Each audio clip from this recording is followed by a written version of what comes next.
stars on golden sun. In January of 2010, after the Earth finally stopped shaking in Port-au-Prince, foreign aid workers arrived to find a city in just, well, unimaginable ruins. Right? Just total devastation. Exactly.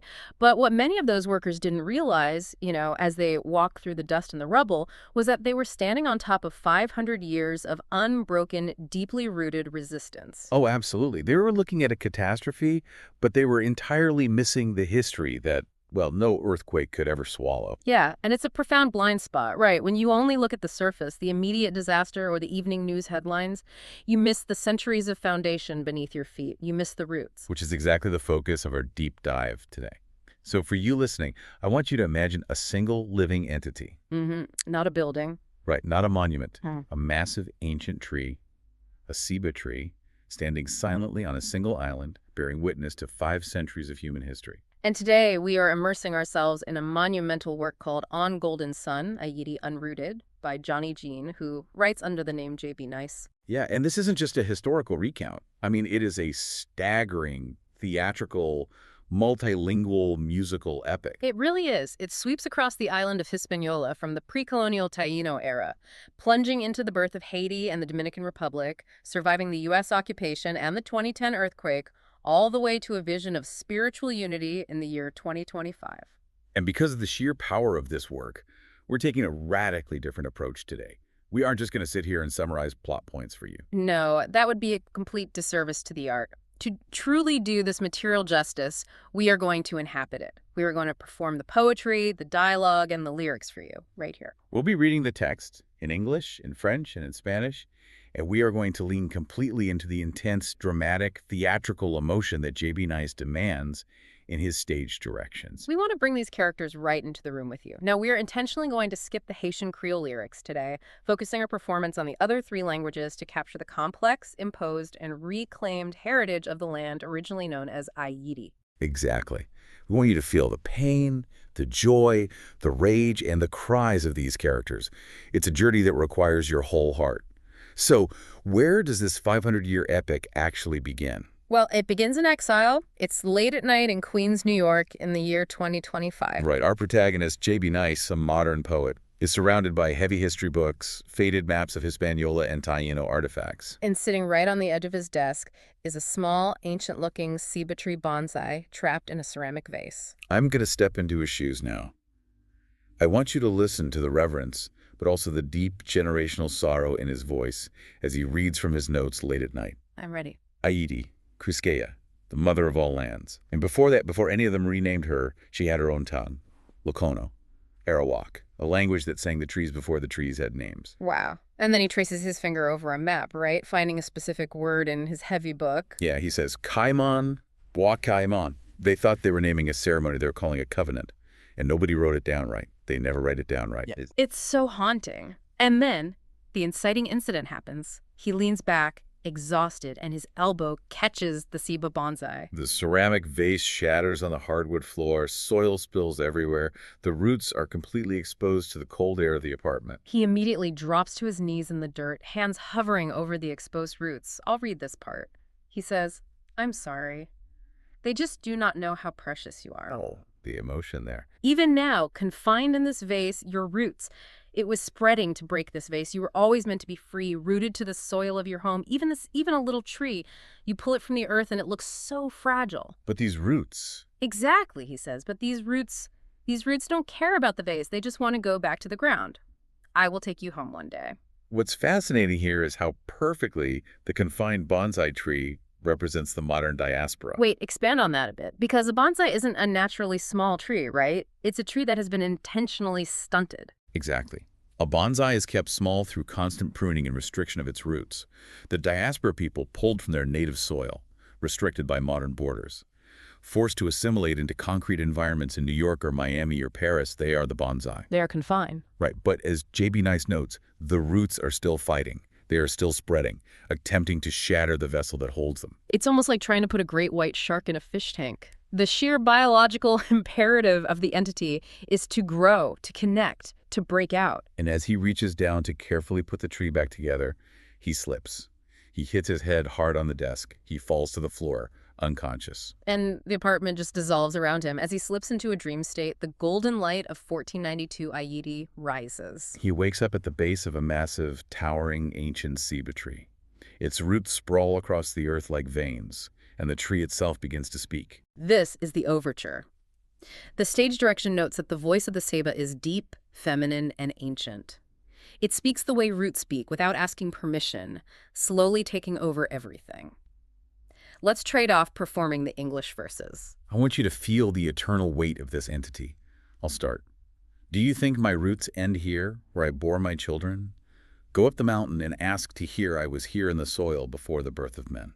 My roots are one with this sacred land. I'm the spirit that roars in the Taino's heart and will roar way after the last Arawak's end, because the next coming is a new start. A new spirit to join with blood and fire under this golden sun of my Aidi, who will suffer, but my spirit will not expire, not until every last one of us is free. My roots will sever and they will regrow. I'm the spirit of my children. We will cry under this golden sun in sorrow, but tomorrow will defeat our villain. The one who comes to pillage our wealth and scorch my roots with hateful rage and claimed victory for their own self, while the rest of me becomes their cage. These vampires of the day, who walked among us with fruitful gestures, while by night my spirit becomes their prey, and still they claimed they are the betters. No drought shall perish me, no foreigners shall steal my spirit, no devastation shall seize the roar in me, because in this land my soul and roots are knit. Whoever died and bled upon this ground to free my spirit from the bondage of men will be my Aidi's ancestors forever bound. Others will chant our names so we can unite again. You know, the imagery of vampires of the day is so incredibly potent. It's the ultimate juxtaposition, right? It really is. The colonizers arrive with fruitful gestures in the daylight, smiling, offering trade, speaking of civilization and God, but by night, they drain the spirit of the land dry. It's the dual nature of colonialism encapsulated in a single metaphor. And to fully grasp the emotional breadth of this, we have to hear how the language shifts the sorrow. Listen to the French translation of the overture. The poetry shifts. The romance of the language wraps around the tragedy, making the violence sound almost hauntingly beautiful. I'll start at the French. Pensez-vous que mes racines finissent ici, où ai-je enfanté mes enfants? Montez la montagne pour entendre le récit. J'étais dans ce sol avant la naissance des vivants. Mes racines ne font qu'un avec cette terre sacrée. Je suis l'esprit qui rugit dans le cœur taïno, et je rugirai bien après que le dernier Arawak soit passé, qu'à chaque renaissance sera mon renouveau.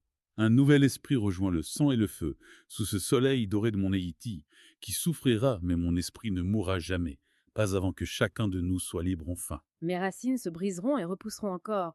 Je suis l'esprit de mes enfants. Nous pleurons sous ce soleil doré, mais demain vaincra le méchant. Celui qui vient piller notre richesse et brûla mes racines avec rage haineuse, proclamant victoire pour sa propre ivresse, tandis que le reste devient sa prison honteuse. Ces vampires du jour éclatant, qui marchaient parmi nous avec gestes de fruits, tandis que la nuit mon esprit devient leur sang, et prétendent toujours être les élites. Nulle sécheresse ne me fera périr. Nul étranger ne volera mon esprit. Nulle dévastation ne pourra m'affaiblir, car en cette terre mon âme et racines sont unies. Quiconque est mort et a saigné sur ce sol, pour libérer mon esprit du joug des hommes, sera à jamais l'ancêtre de mon Haïti, mon idole. D'autres chanteront nos noms pour qu'on se retrouve en somme. And then we have the Spanish version, La Ceiba. Right. This version carries the rhythm of Quisqueya, the eastern side of the island. It feels closer to the earth, grounded in the original cadence of the region. I'll read the first part. ¿Crees que mis raíces terminan aquí, donde he parido a mis hijos, mi vivir? Sube a la montaña para escuchar mi canción. Yo estaba en este suelo antes de la creación. Mis raíces son una con esta tierra sagrada. Soy el espíritu que ruge en el alma amada, y rugiré mucho después del último Arawak pasado, porque cada renacimiento será mi legado. Un nuevo espíritu se une a la sangre y el fuego, bajo este sol dorado de mi Ayiti en sosiego, que sufrirá, pero mi espíritu nunca morirá. No hasta que cada uno de nosotros libre será. Mis raíces se romperán y crecerán de nuevo. Soy el espíritu de mis hijos, mi anhelo. Lloraremos bajo este sol resplandeciente, pero mañana vencerán malvado inclemente. Aquel que viene a saquear nuestra riqueza y honor, y quemó mis raíces con rabia y rencor, proclamando victoria para su embriaguez violenta, mientras el resto se vuelve su prisión sangrienta. Estos vampiros del día reluciente y falaz, que caminaban entre nosotros con gestos de paz, mientras que de noche mi espíritu se vuelve su alimento, y pretenden siempre ser las élites del momento. Ninguna sequía me hará perecer, ni caer. Ningún extranjero podrá mi espíritu vencer. Ninguna devastación podrá debilitarme jamás, porque en esa tierra mi alma y raíces unidas están. Quien quiera que haya muerto y sangrado en este suelo ancestral, para liberar mi espíritu de yugo terrenal, será para siempre el ancestro de mi Ayiti adorado. Otros cantarán nuestros nombres hasta vernos reunidos al lado. I love that line. No drought shall perish me, no foreigners shall steal my spirit. Yeah, the Ceiba tree establishes the central conflict immediately. It is making a terrifying promise. It acknowledges that its roots will sever. It knows the pain is coming, but it promises they will regrow. And that leads us directly into the physical manifestation of that pillaging. We move to the year 1492. Ana Kaona, the great Taino queen and poet, rests in the shade of the Ceiba. For those who might not be familiar with her, Ana Kaona is an immensely important historical figure. She was a cacica, a chief, renowned for her ballads, her poetry, and her intelligence. And in this scene, she has a prophetic vision of what is about to arrive on her shores. I am stepping into Ana Kaona now. Hear the fear in her voice, but also the immovable defiance. She is a ruler who knows the end is coming, but refuses to break. She says, "The sun breathes life into the clay. The wind carries the fear of a coming day, a fire that comes not from the flame." My vision is clouded. The ancestral spirits whisper, but a harsh wind blows them away. What price must Laragua pay for the blessings of this golden sun? Peace is a brittle dawn. The spirits tell me the ships are coming. White-winged ships. They are hungry. They will swallow the horizon. They bring a new darkness. They will come from the sea, metal clothes and thirsty. They will deny the root we share. They will take the land. They will try to break the spirit, but they cannot. And right on the heels of that prophecy, Christopher Columbus enters. Armor shining, holding the heavy flag of Spain. His voice is booming, greedy, utterly dismissive of the sacredness of the space he has just violated. I'll read Columbus. Esto es Hispaniola. We come as saviors, women, to bring you light and to claim this land for God and Spain. You will kneel before the king. Ana Kaona stands her ground. She doesn't flinch at the armor. She tells him, "You are nothing but a thief. You bring chains where there's freedom. You bring darkness where our sun already shone." Columbus scoffs at her. Mm-hmm. He looks around the lush landscape, seeing nothing but resources. We bring civilization. We bring the one true God. You bring me gold. Where is the gold? Our gold is in the earth you walk on, in the water you drink, and in the soul you cannot touch. It is not yours. It never will be. This exchange is the original severing of the roots. Columbus is demanding literal, mineral gold to enrich an empire. Ana Kaona is telling him that the true wealth is the ecosystem, the spirit, the interconnectedness of life. It's two completely incompatible worldviews colliding. Ana Kaona is physically overpowered, but she sings a song of resistance to the Ceiba tree, "I Dream Like Ana Kaona." Let's trade the English lyrics. Under the ancient Ceiba shade, Ana Kaona's wisdom is displayed. For Cacique Saragua's glory and praise, her sacred poetry the spirits raise. In the blazing sun of Haiti, she rests with sacred care. On Quisqueya's soil, precious and rare, where ancestor spirits and bloodlines meet, where her umbilical cord to earth will retreat. Dark visions cross her peaceful sight. Strange omens bring her soul affright.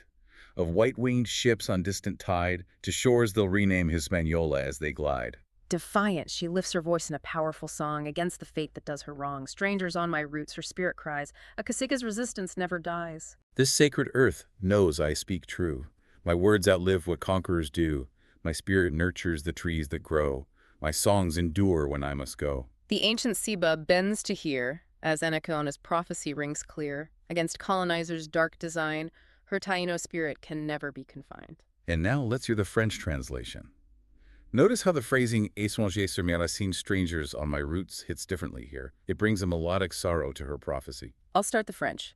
Listen to the rhythm of the defiance here. Sous l'ombre du Ceiba ancestral, la sagesse de Nakaona si magistrale, pour la gloire et les louanges du cacique Saragua, sa poésie sacrée élève les esprits là-bas.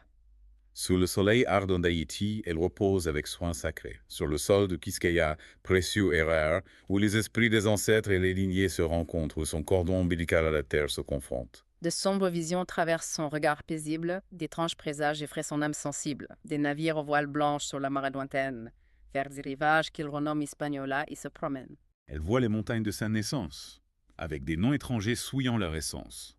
Sa mort annoncée sur une terre conquise, son peuple dispersé par la main étrangère soumise. Défiant le sort, elle élève sa voix en chant puissant. Contre le destin qui la traite injustement, étranger sur mes racines, crie son esprit, la résistance d'une cacica ne meurt jamais, c'est écrit. Cette terre sacrée sait que je dis vrai. Mes mots survivront à ce que font les conquérants, c'est le vrai. Mon esprit nourrit les arbres qui poussent. Mes champs perdureront quand je serai parti, sans trousse. Sa voix se propage comme le tonnerre grondant, ses mains agiles créant ce qui est stupéfiant. Un amour puissant né d'une grande âme, et son poème d'amour rendit Kaonabo sans blâme. Le Séban ancestral se penche pour entendre, alors que la prophétie d'Anacaona résonne, claire et tendre, contre les sombres desseins des colonisateurs, son esprit taïno, ils ne pourront jamais confiner ses oppresseurs. And finally, the Spanish, sueño como Anacaona. This is the language that the colonizers forced onto the island, but here it is reclaimed to sing of their defeat. Let's alternate. Bajo la sombra de la ceiba ancestral, la sabiduría de Anacaona tan magistral, para la gloria y las alabanzas del cacique Chayagua, su poesía sagrada eleva los espíritus allá. Bajo el sol ardiente de Ayiti, ella reposa con cuidado sagrado sobre el suelo de Quisqueya precioso y raro, donde los espíritus de los ancestros y las linajes se encuentran, donde su cordón umbilical a la tierra se enfrenta. Oscuras visiones atraviesan su mirada apacible, extraños presagios asustan su alma sensible. Barcos con velas blancas sobre la marea lejana, hacia costas que renombrarán la española, se afanan. Ella ve las montañas de su nacimiento, con nombres extraños manchando su esencia en el viento, su muerte anunciada sobre tierra conquistada, su pueblo dispersado por la mano extranjera sometida. Desafiando el destino, eleva su voz en canto poderoso. Contra el destino que la trata injustamente furioso, extranjeros. Sobre mis raíces, grita su espíritu. La resistencia de una cacica nunca muere, está escrito. Esta tierra sagrada sabe que digo verdad. Mis palabras sobrevivirán a lo que hacen los conquistadores en su maldad. Mi espíritu alimenta los árboles que crecen. Mis cantos perdurarán cuando yo me ausente, florecen. Su voz se propaga como el trueno rugiente, sus manos ágiles crean lo que es sorprendente, un amor poderoso nacido de una gran alma. Y su poema de amor hizo a Conabó valiente con calma. La ceiba ancestral se inclina para escuchar, mientras la profecía de Anacaona resuena, clara al cantar. Contra los oscuros designios de los colonizadores, su espíritu taíno nunca podrán confinar esos opresores. After that, Columbus pushes her away. He dismisses her prophecy as just poetry and superstition. Right, but Anacaona makes that final vow to the ceiba tree. My songs endure when I must go. My spirit nurtures the trees that grow. This is crucial. Yeah, she is declaring that her physical execution is not a spiritual defeat. She is planting a seed that is going to take 300 years to bloom. Which forces us to ask what happens to a land when it spends 3 centuries absorbing the blood of the slaughtered indigenous population and then the blood of millions of enslaved Africans brought over to work the sugar plantations. The pressure cooker builds. The island of Saint-Domingue became the wealthiest colony in the world for the French, known as the Pearl of the Antilles. But that wealth was generated through an economic system of unimaginable cruelty. Yeah, life expectancy for an enslaved person upon arriving at a sugar plantation was often just a few years. They were worked to death. So the soil is completely saturated with trauma. And that brings us to the year 1791. We are in the belly of a massive sugarcane plantation. The ceiba tree is now shrouded in mist. You can hear the distant, arrogant laughter of the French plantation owners from the Grand House. But down in the fields, a secret meeting is taking place. The air is thick with anticipation. We are witnessing an encounter between Cécile Fataman and Toussaint Breda, who will later be known to history as Toussaint Louverture. Fataman is a Vodou priestess. She is fierce, urgent, practically vibrating with the need for action. Well, Toussaint is cautious. He's an intellectual, a strategist, carrying the terrifying weight of a leader who knows exactly what the French military is capable of doing if they fail. I will be Fatiman. Listen to her voice tremble with an absolute righteous fury. They took Jean today. The master said he looked at him wrong. 1 whip for the glance, 2 for the moan. Toussaint stares at the fire. He looks completely exhausted by the endless arithmetic of survival. He says, I saw. We bury the body and hold the spirit.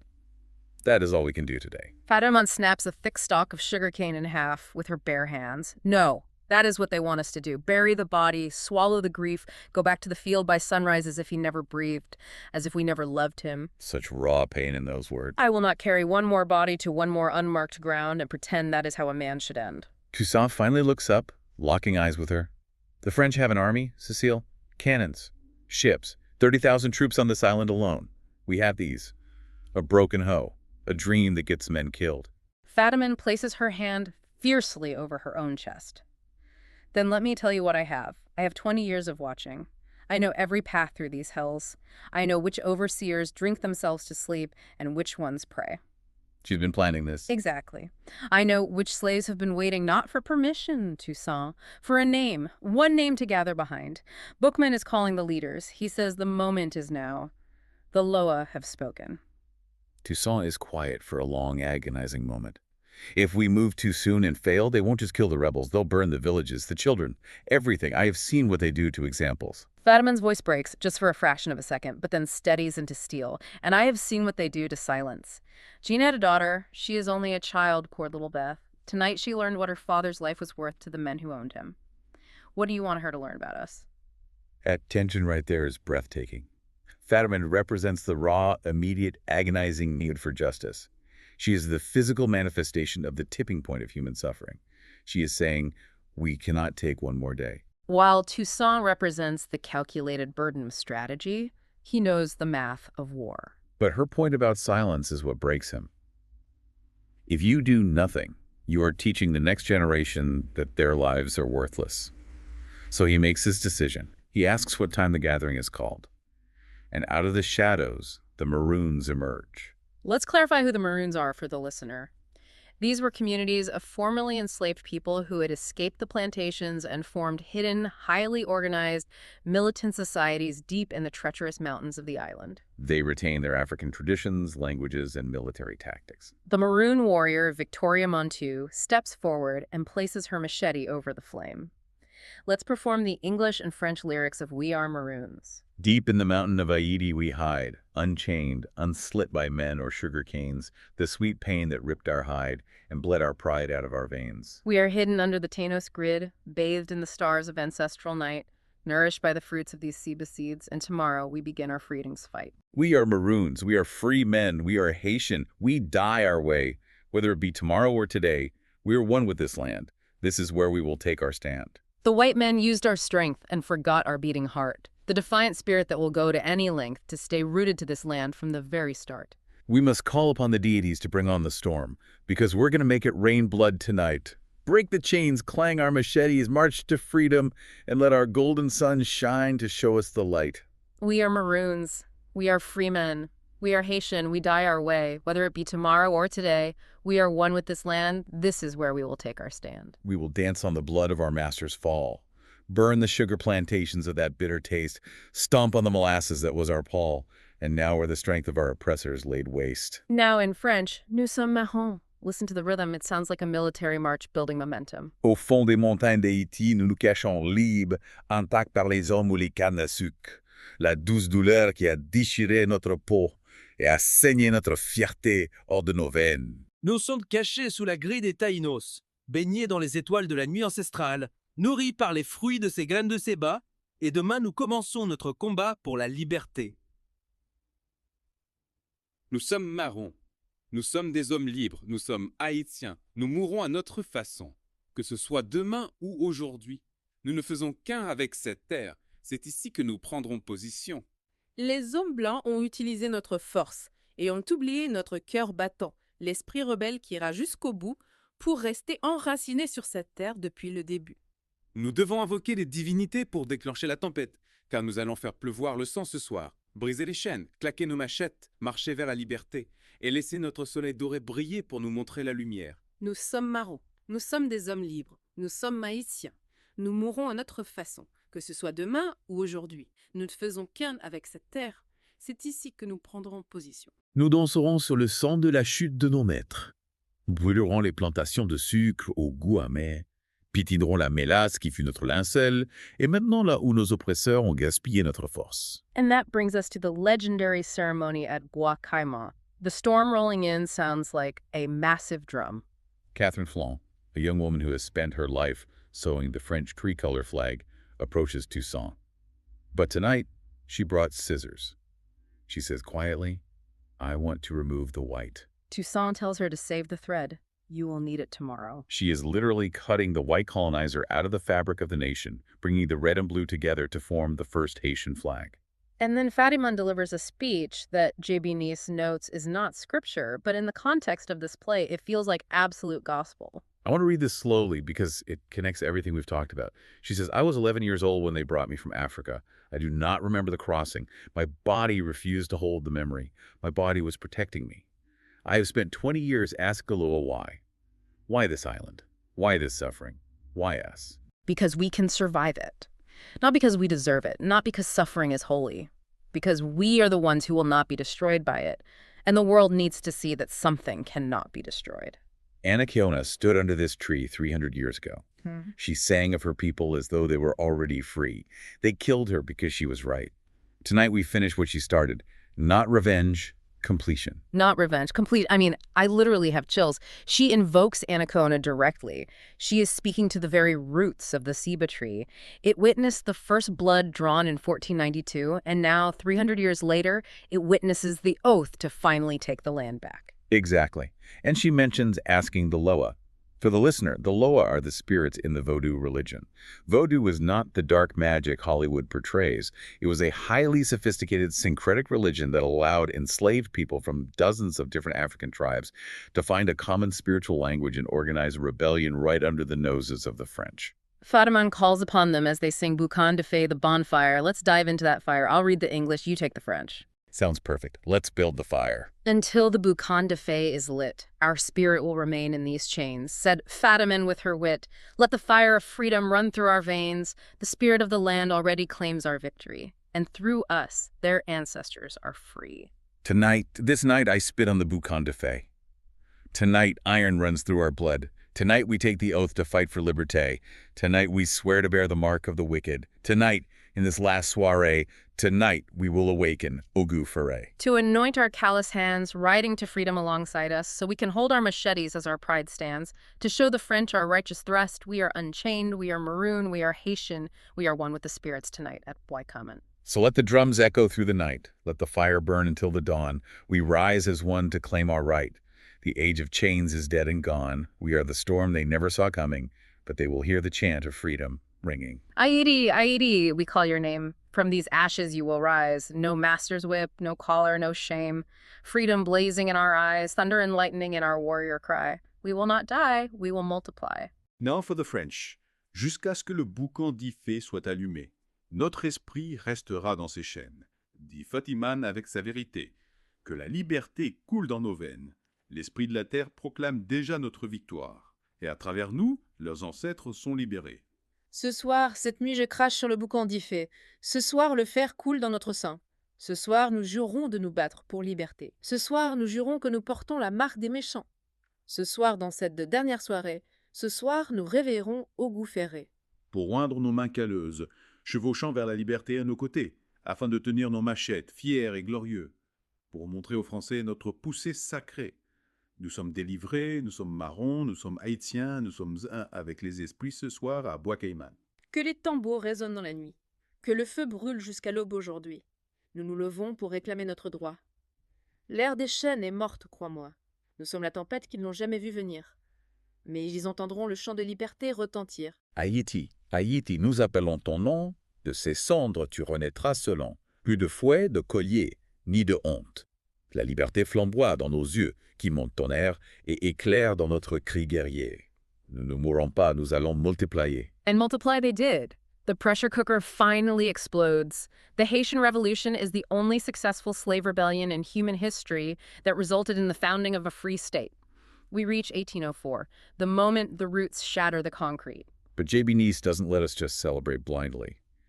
In his dream state, he confronts the ghost of the slave ship, the Amistad. It's a haunting transition. You cannot celebrate the victory without acknowledging the unimaginable horror of the Middle Passage, the millions who died in the bellies of those wooden ships. J.B. Nice touches the timber of the Phantom ship and says, "One day I came to see the place where wood remembers every face." I will recite the voyage in English, and you can take the French. It captures the defiance of tearing down the flag that hypocritically said Friendship Amistad. Right, the irony of that name. One day I visited the old Amistad, walked the plank where my ancestors died, climbed the mast, tore down that friendship flag, freed their mouths from that filthy gag. So we could sing once more in our native tongue, beat the drums to our freedom song.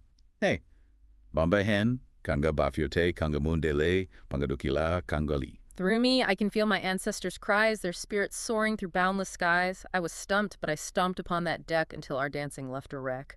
Ia bombay bombay, lama samanakwana, evan vanta vanadoki. The shipwreck haunts my deepest dreams, carried me through history's darkest streams, drenched my body into a sea of blood, to Caribbean shores where many gods flood. On this voyage, roots grow deeper in the heart, while drums beat harder with each new start.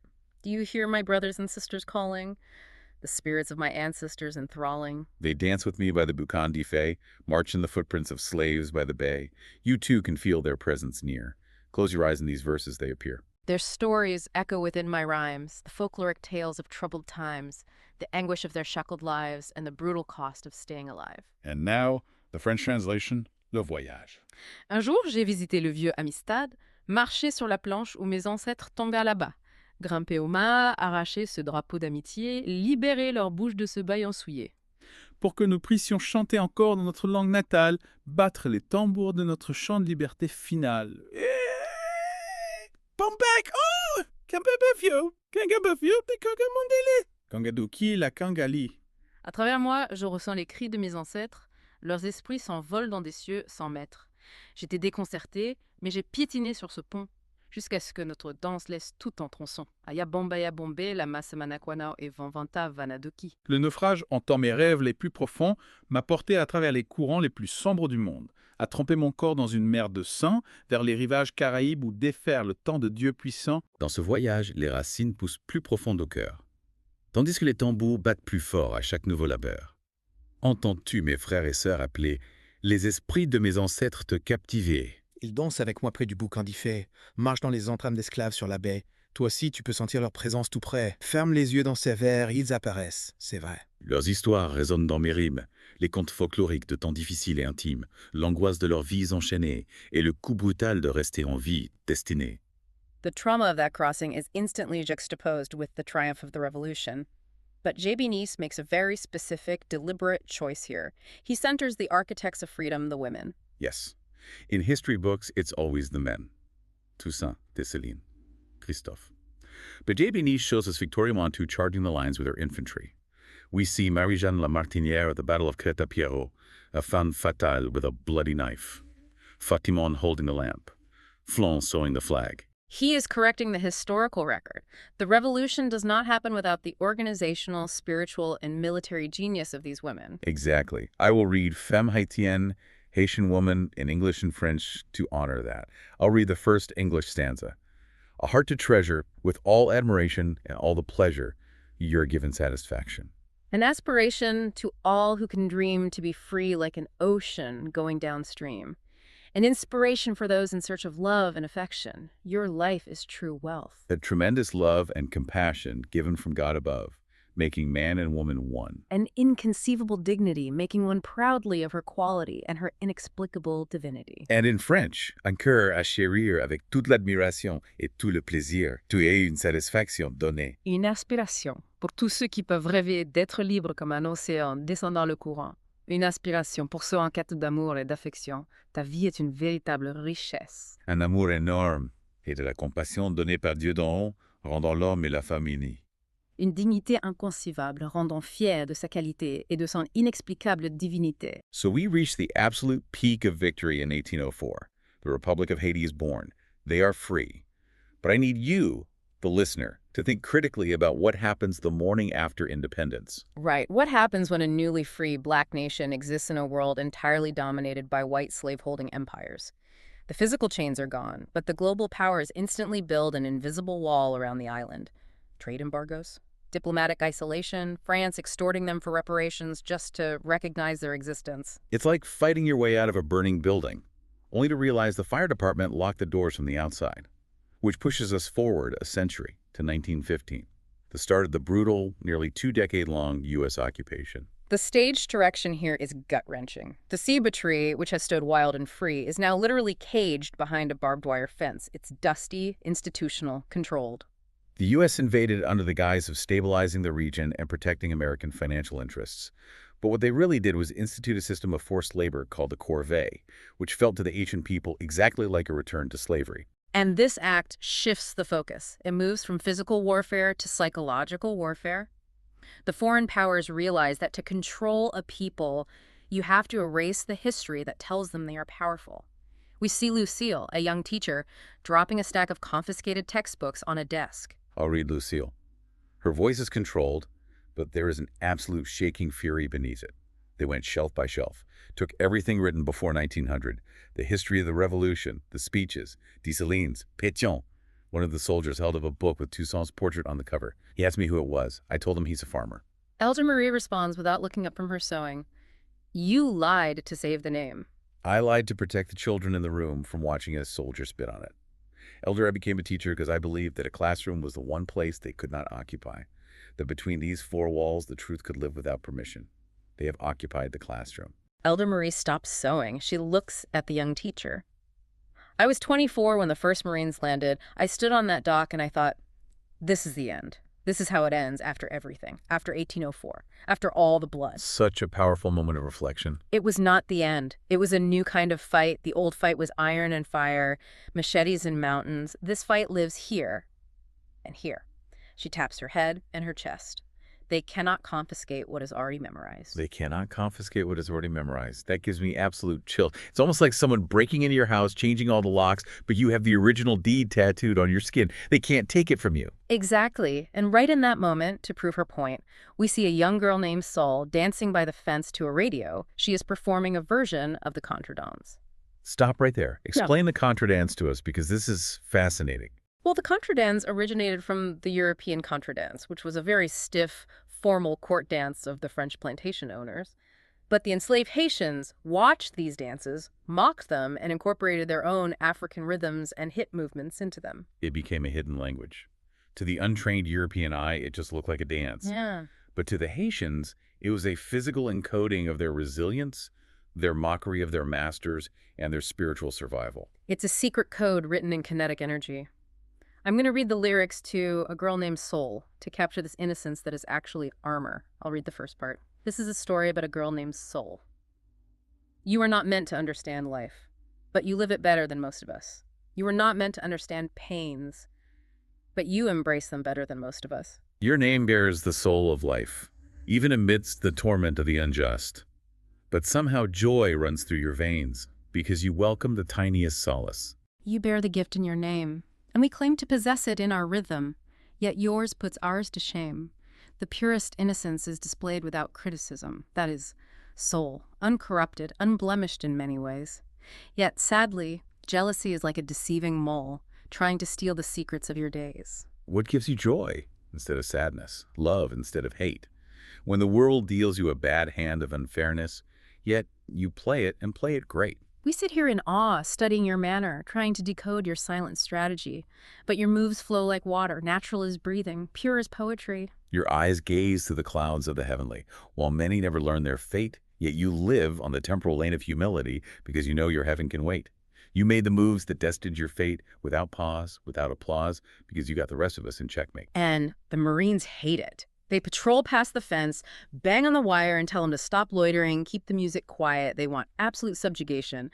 And Lucille watches them walk away. She says, 9 years they have been on this soil. They said we were incapable of governing ourselves. They said the Negro Republic had failed. They said we needed saving. And then, with absolute precision, she says, we are the first Black Republic in the history of the world.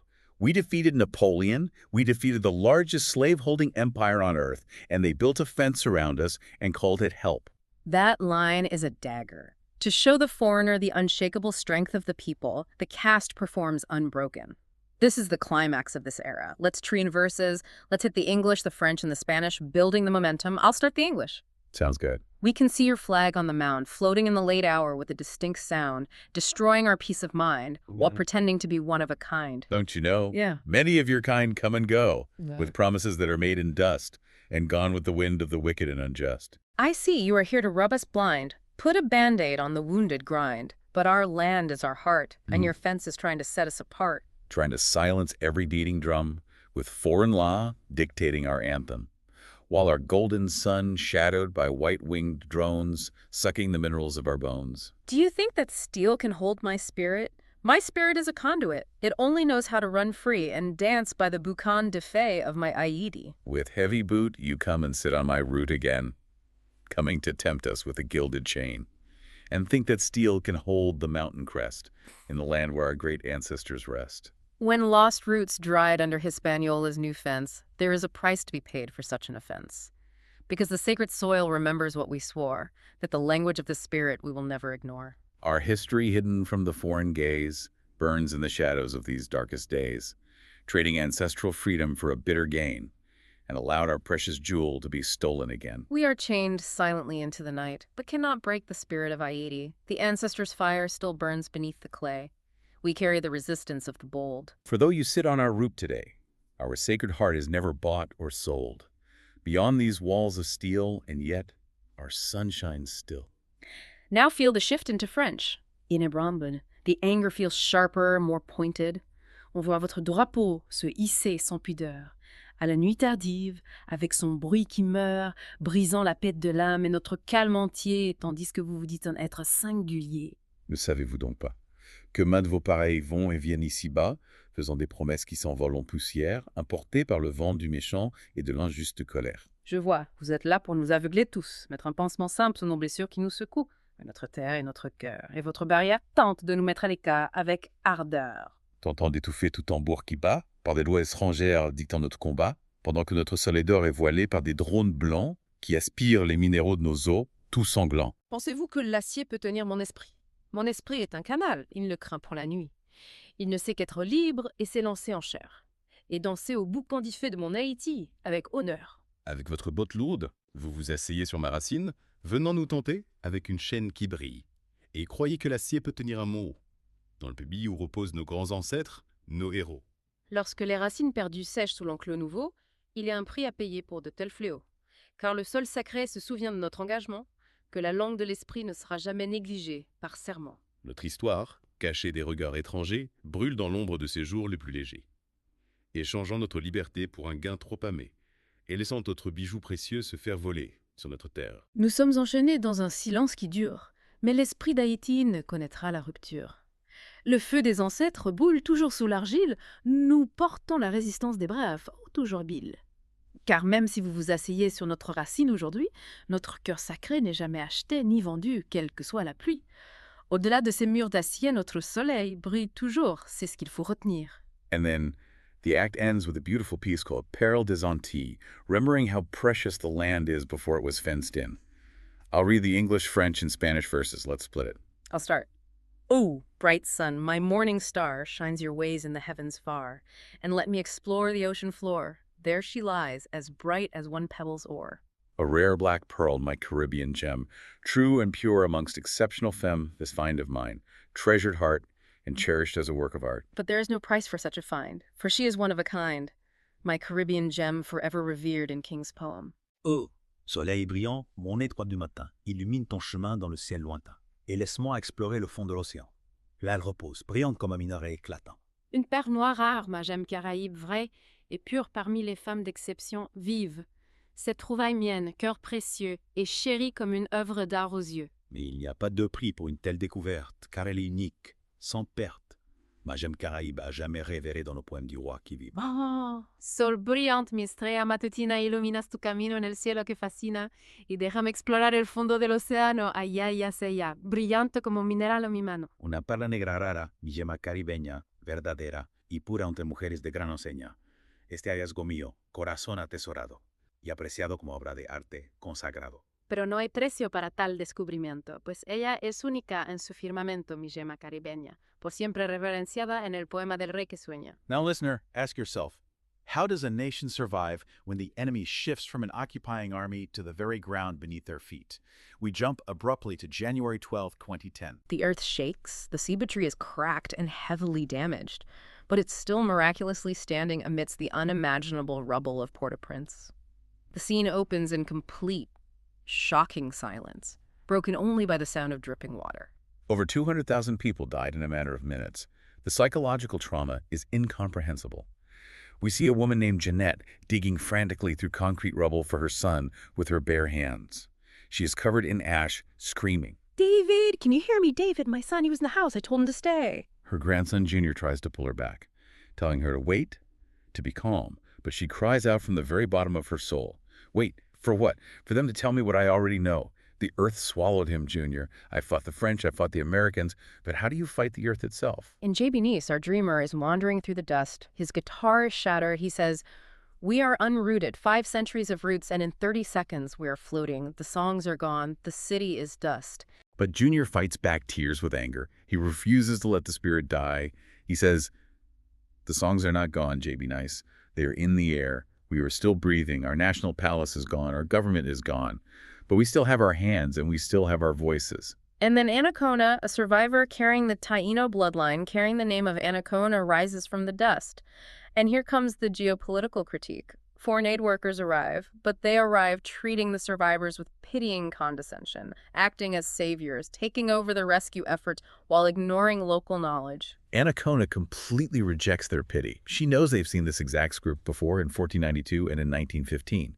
People arriving with help that usually ends in subjugation. She tells them, I take your tears with a grain of salt. Listen to the passion and the stinging rebuke in these lyrics, a grain of salt, in English and French. Let's alternate. I will not hide my Haitian pride. You may bury my face in the mud, veil my eyes with your evil crud, cloud my sky and wait for me to die. But I will not lose my stride, nor lose my Haitian pride. You may pry and wonder why. But I take your tears with a grain of salt, so do not stand still, giving me fault, or ask, why do I stand so tall, when in all you want to see me fall? Your idle tears fall into bitter waste, like a grain of salt melts quickly to soury paste. Nonetheless, I have hope for tomorrow, that deep within the rubbles of death blow, and from the memories of old stem stubs, flourished seeds shall grow new shrubs. I see you do not understand my pain, why my brothers and sisters had to die in vain, and with my broom sweeping away old soul far, far deep into the rabbit hole.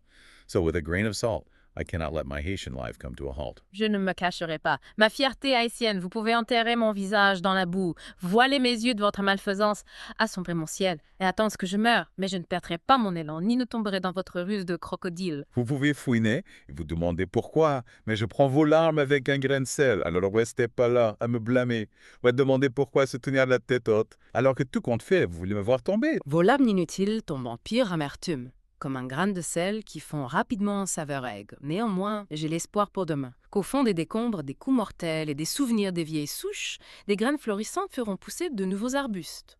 Je vois. Vous ne comprenez pas ma douleur.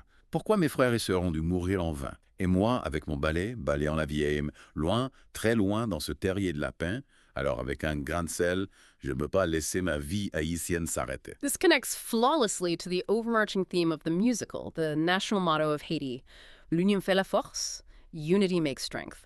Anacona and the survivors realize that true salvation cannot be flown in on a helicopter. They are the only help coming. And from that terrible, beautiful realization, they gather around the damaged ceiba tree and sing Cry for Haiti and It Was Only Yesterday. These songs capture a profound, bottomless grief, but also an unrelenting hope. I'll start the English, you take the next part. Kneeling before God, begging to look below. Look at my people praising you in their sorrow. We look for you in this catastrophic end. Why must it happen in this depriving land? All without expecting this tragic destruction, human lives lost with no real explanation, hell open to swallow all of us whole. Now Haiti's hanging by a thread on the edge of a hellhole. While the grim reaper storming the countryside, on his death horse, collecting our pride. But when heaven cries, hell will laugh no more, that trembling laughter is no more. When heaven cries, God will answer to our suffering. But my people, rely not on faith alone to conquer this ailing. Look at your brothers and sisters. Remember, l'union fait la force, unite our strength. Lend a hand with adoration, not remorse. Because when heaven cries, it cries out of love, out of pity, and God's white horses shall gallop miraculously. To rescue us from this ever-ending tragedy, heaven will continue, it cries to give us mercy. À genoux devant Dieu, suppliant de regarder en bas. Regarde mon peuple qui te loue dans sa peine. Nous, te cherchons dans cette fin catastrophique. Pourquoi cela devait-il arriver, dans cette terre privée de tout? Tout sans s'attendre à cette destruction tragique, des vies humaines perdues sans véritable explication. L'enfer s'est ouvert et nous a engloutis entièrement. Maintenant, Haïti penché au bord d'un gouffre infernal. Tandis que la faucheuse dévaste la campagne, sur son cheval de la mort, récoltant notre fierté. Quand le ciel pleure, l'enfer ne rira plus, ce rire tremblant d'horreur n'est plus. Quand le ciel pleure, Dieu répondra à notre souffrance. Mais mon peuple, ne comptez pas sur la foi seule pour vaincre ce mal.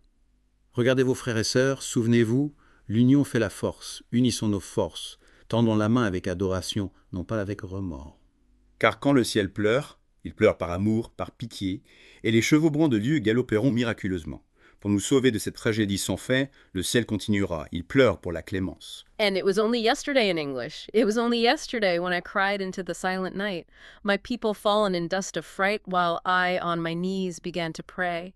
Oh God, Spare us from the agony of this doomsday's pain. Let us rise and make our tomorrow so bright, yet our dawn shed no saving light as torments visited us again. But be not hopeless, not forgotten, for we are lost lands on desolate land, guided by God's shepherd's hand through the crops of gardens grown rotten. Over rifts of burdens misbegotten, but tomorrow will show us the way.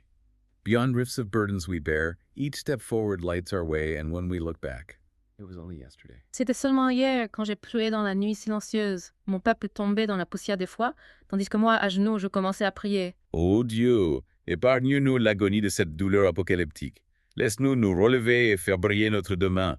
Pourtant notre aube n'apporte aucune lumière salvatrice, car les tourments nous visitèrent à nouveau. Mais ne soyons pas sans espoir, ni oubliés, car nous sommes des agneaux perdus sur une terre désolée, guidés par la main du Dieu berger, à travers les récoltes de jardin devenues pourries. Par-delà, les gouffres de fardeau mal acquis. Mais demain nous montrera le chemin. Au-delà les gouffres de fardeau que nous portons, chaque passe en avant éclaire notre voie. Et quand nous regardons en arrière, c'était seulement hier. Wow, how do you rebuild from that? How do you step forward out of the dust? We jump to the year 2025, exactly 15 years after the earthquake, the square is rebuilt. And the ceiba tree, which was cracked and bleeding sap, is now rejuvenated and glowing with life. Madame B, an older teacher, is standing by the tree, reflecting on the days following the earthquake. She explains how you rebuild a society when the physical infrastructure is gone. She says she told the children to sit down in the rubble, and she didn't teach them math or reading that day. She simply recited the names. Memory as a structural foundation.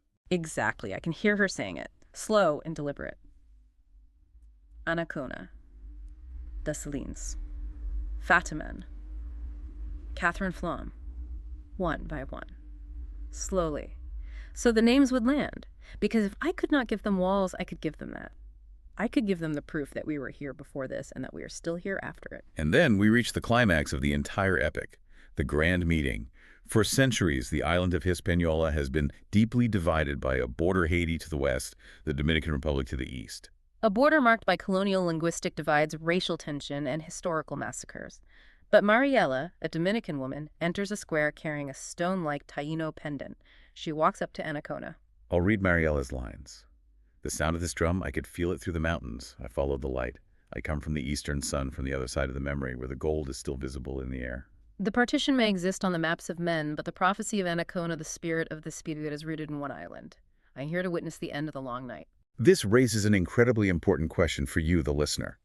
How do we overcome centuries of borders and racial divides imposed by colonial powers? How do you unlearn a border? J.B. Nice provides the answer here, by recognizing the shared root. The island is one soul, Quisqueya and Haiti. The spirits of Anacona, Conabo, Toussaint, and Fatiman appear around the ceiba tree to bless this union. Before the grand finale, they sing My Hispaniola. We must read the English, French, and Spanish verses to feel the full weight of this reflection. Let's trade off. I will start. From Columbus's sails to explorers' cruel tales on Golden Sun, my riverbed shone with the gleam of Yellowstone, the backbone of my Hispaniola. At bottoms of mountain slopes, ancestors crushed, robbed of hopes, dried to ashes on Golden Sun, vanished in the dust of sand, yet rooted deep in this sacred land is the soul of my Hispaniola. From bones of ancient wisdom who stood too tall for freedom, inherited on Golden Sun, with the sweat of defiant brow and sacred oaths not to bow, they bled for my Hispaniola. The centuries have come to pass, but our torment still holds fast. In paradise on Golden Sun, we lie fractured once again, awaiting the conscience of men to awaken for my Hispaniola. In the jaws of modern vampire fangs, and the shadow of flying mustangs darkening our Golden Sun, they pillage what little remains, while my spilled blood still drains and stains my beloved Hispaniola. Our people scattered and flung, struggling to remember our tongue, some dying beneath Golden Sun. But we must turn our gaze back and reclaim our spiritual track before we forever lose our Hispaniola. Mon Hispaniola. The French carries the weight of the western half. Des voiles de Colombe au conte cruel des explorateurs, sur le soleil doré, mon lit de rivière brillait du reflet de la pierre jaune, l'épine dorsale de mon Hispaniola. Au bas des pans de montagne, les ancêtres broyés, volés de leurs espoirs, desséchés en cendres sur le soleil doré, évanouis dans la poussière du sable, pourtant enracinés profondément dans cette terre sacrée. Comme l'âme de mon Hispaniola. Des eaux de l'ancienne sagesse, qui se tenaient trop droites pour la liberté, héritées sur le soleil doré, avec la sueur d'un fond défiant, et des serments sacrés de ne pas plier, ils ont saigné pour mon Hispaniola. Les siècles ont passé, mais notre tourment persiste encore. Au paradis sur le soleil doré, nous gisons à nouveau fracturés, dans l'attente de la conscience des hommes de s'éveiller pour mon Hispaniola. Dans les mâchoires des crocs de vampires modernes et l'ombre des mustangs volants assombrissant notre soleil doré. Il pille le peu qui reste, tandis que mon sang versé continue de s'écouler, et tâche mon Hispaniola bien-aimé. Notre peuple dispersé et jeté luttant pour se souvenir de notre langue, certains mourant sous le soleil doré. Mais nous devons tourner notre regard en arrière et reconquérir notre chemin spirituel avant de perdre à jamais notre Hispaniola. Mi Hispaniola. The Spanish carries the weight of the eastern half. De la velas de Colón a lo cruele relato de exploradores. Sobre el sol dorado, mi lecho de río brilló.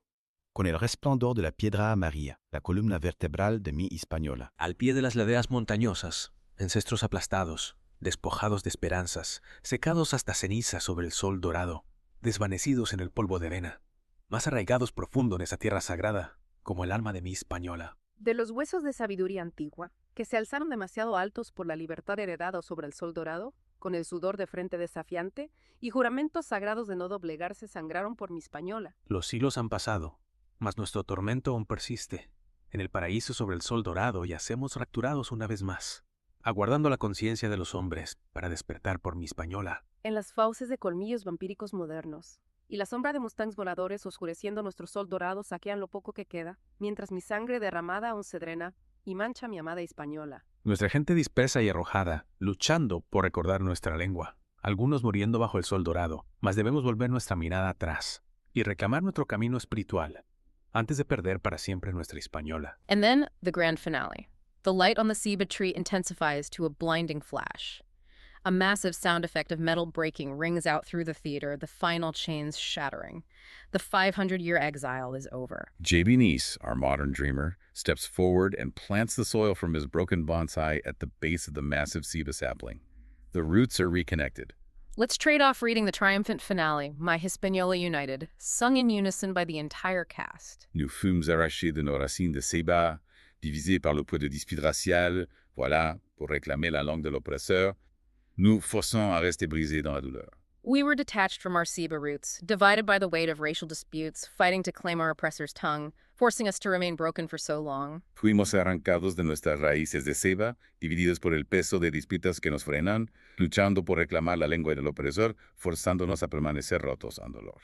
A land nourished by Anaconda's spirit that forced chained men to never forfeit, to break the bondage of white supremacy and to live free and to die free. Une terre nourrie par l'esprit d'Anacaona, pour forcer les hommes enchaînés à jamais rester bas, pour briser les chaînes de la suprématie blanche sans fin, pour vivre et mourir libres, sans fin.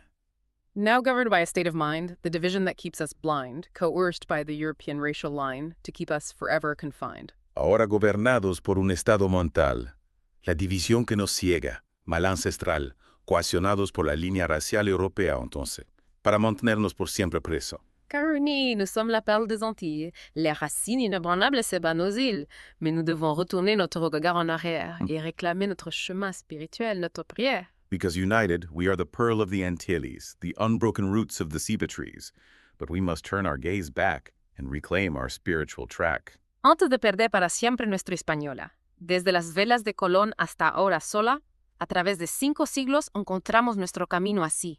El sol dorado lo ha visto todo aquí. Avant de perdre pour toujours notre Hispaniola, depuis les voiles de Colombe jusqu'à ce jour-là. À travers 5 siècles, nous avons trouvé notre voie. Le soleil doré a tout vu en émoi. Before we forever lose our Hispaniola, from Columbus's sails to this very day, through 5 centuries we found our way, the golden sun has seen it all, our rise, our pain, our standing tall. Nuestro ascenso, nuestro dolor de pie sin caer. El espíritu de Hispaniola no puede perecer, nuestras raíces son profundas. Nuestros espíritus van a Hispaniola, una isla, una alma en su afán. The spirit of Haiti cannot die. Our roots run deep, our spirits fly Hispaniola, one island, one soul, unbroken, unbowed, forever whole. Notre ascension, notre douleur, début sans peur. L'esprit d'Hispaniola ne peut mourir dans le cœur. Nos racines sont profondes, nos esprits s'envolent en Hispaniola. Une île, une âme, un flambeau inébranlable, insoumise, entière pour toujours, ce mot. Wow. So after traveling through 5 centuries of blood, fire, and rebirth, what does this all mean for you? I want you to reflect on that ceiba tree. We all have historical roots, even if they have been paved over by modern life, forced into a tiny ceramic vase of a busy schedule, or fenced in by the daily grind. What is your ceiba tree? What histories, what traumas, and what triumphs are encoded in your family's memory? What are the songs you sing or the dances you do without even knowing the ancient origin of why you do them? I want to leave you with this final lingering thought. If a single tree, a single interconnected root system, can bear witness to 500 years of invasion, brutal revolutions, suffocating occupation, and world-shattering earthquakes without breaking what forgotten memories, what unsung rebellions, and what ancient strength is the soil beneath your very own feet holding on to right now, just waiting for you to stop, kneel down, and listen.